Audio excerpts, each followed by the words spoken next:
Hi everyone, welcome back to Prasanna's kitchen. ఈరోజు మన వీడియోలో మునగాకుతో చాలా టేస్టీగా హెల్తీగా ఎలా ఫ్రై చేసుకోవాలో చూసేద్దాం పదండి. ముందుగా ఇలా నీట్గా క్లీన్ చేసుకోవాలండి. మునగాకుని క్లీన్ చేసుకుని మంచిగా ఉన్న వాటిని తీసుకుని 2-3 టైమ్స్ బాగా వాష్ చేసుకుని తీసుకోండి. వీటిని పక్కన పెట్టేసుకుని స్టవ్ మీద కడాయి పెట్టుకుని అందులోకి కొద్దిగా పల్లీలు వేసుకుందామండి. పల్లీలు వేసుకుని వీటిని దోరగా ఫ్రై చేసుకోవాలన్నమాట. లో ఫ్లేమ్లో ఉంచుకుని కొద్దిగా టైం పట్టినా కూడా ఇవి కలర్ చేంజ్ అయ్యేంత వరకు కూడా ఫ్రై చేసుకోవాలండి.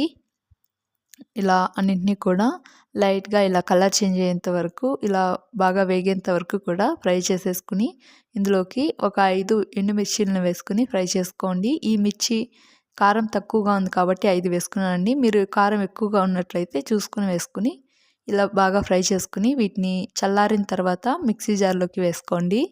ఇలా మిక్సీ జార్లోకి వేసుకుని వీటిని పౌడర్ లాగా గ్రైండ్ చేసుకుని పక్కకు తీసేసుకోండి. మీకు ఇష్టం లేకపోతే గింజల్ని పొట్టు తీసుకోవచ్చండి.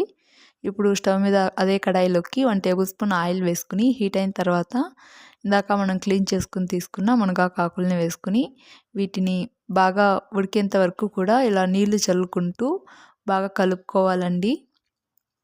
మంటని లో టు మీడియం ఫ్లేమ్లోకి అడ్జస్ట్ చేసుకుంటూ బాగా కుక్ చేసుకోవాలన్నమాట. మునగాకు ఉడకడానికి కొద్దిగా టైం పట్టొచ్చండి.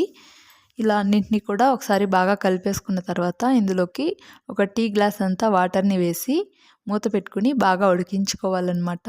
మూత పెట్టి లో ఫ్లేమ్లో ఉంచుకుని 10 నిమిషాల తర్వాత మూత తీసి ఒకసారి బాగా కలుపుకోండి. ఇదే విధంగా మునగాకు ఉడికేంత వరకు కూడా మనం 10 నిమిషాలకు ఒకసారి మూత పెడుతూ తీస్తూ కలుపుతూ ఉండాలన్నమాట.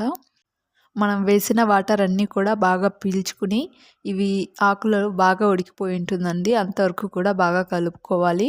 ఇప్పుడు ఒకసారి టేస్ట్కి తగినంత సాల్ట్ వేసుకుని ఒకసారి బాగా మిక్స్ చేసేసుకోండి. ఇలా ఫ్రై చేసేసుకున్న తర్వాత ఇంకో 5 లేదా 10 నిమిషాల పాటు మూత పెడుతూ కుక్ చేసుకోవాలండి.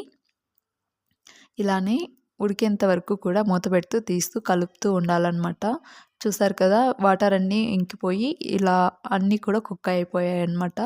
ఇప్పుడు ఒకసారి కలిపేసుకుని వీటిని ప్లేట్లోకి తీసుకుని పక్కన పెట్టేసుకోండి. ఇప్పుడు అదే కడాయిలోకి 1 టేబుల్ స్పూన్ ఆయిల్ వేసుకుని బాగా హీట్ అయిన తర్వాత అందులోకి 1 టీ స్పూన్ పచ్చిశనగపప్పులు, అలానే 1 టీ స్పూన్ మినప్పప్పు, అలానే 1 టీ స్పూన్ ఆవాలు వేసుకుని వీటిని దోరగా ఫ్రై చేసుకోండి. ఈ పోపు దినుసులు అన్నీ కూడా బాగా ఫ్రై చేసుకున్న తర్వాత ఇందులోకి 2 ఎండుమిర్చిని తుంచుకుని వేసుకోండి. తర్వాత అందులోని సన్నగా కట్ చేసుకుని తీసుకున్న ఉల్లిపాయలని 2 వేసుకుని బాగా ఫ్రై చేసుకోవాలండి. ఈ ఉల్లిపాయలు మనకి మెత్తబడేంత వరకు కూడా ఇలా ఫ్రై చేసేసుకున్న తర్వాత ఇందులోకి మనం ముందుగా కుక్ చేసుకుని పెట్టుకున్న మునగాకులను వేసుకుని ఒకసారి ఫ్రై చేసుకోండి. ఇవన్నీ కూడా బాగా కలిసే విధంగా ఒకసారి ఫ్రై చేసుకున్న తర్వాత ఇందులోకి 1/2 టీ స్పూన్ పసుపును వేసుకుని ఒక 2 నిమిషాల పాటు లో ఫ్లేమ్లో ఉంచుకుని ఇలా ఫ్రై చేసుకున్న తర్వాత 1/2 టీ స్పూన్ కారం, అలానే కొద్దిగా వెల్లుల్లిని పొట్టు తీసుకుని కచ్చాపచ్చాగా దంచుకుని వేసుకుని వాటిని కూడా బాగా ఫ్రై చేసుకోండి. ఇలా ఫ్రై చేసుకున్న తర్వాత చివరిగా మనం మిక్సీ పట్టుకుని తీసుకున్న పల్లీల పౌడర్ ఉంది కదండి, ఆ పల్లీ పౌడర్ వేసుకుని అన్నింటినీ కూడా ఒకసారి బాగా కలిపేసుకుని స్టవ్ ఆఫ్ చేసేసుకోండి. అంతే అండి, మనకి మునగాకు ఫ్రై అయితే రెడీ అయిపోయింది. చాలా టేస్టీ అండ్ చాలా హెల్తీ కూడా అనమాట. మీరు కూడా ఒకసారి ఇంట్లో ట్రై చేసి ఎలా వచ్చిందో కామెంట్ చేయండి.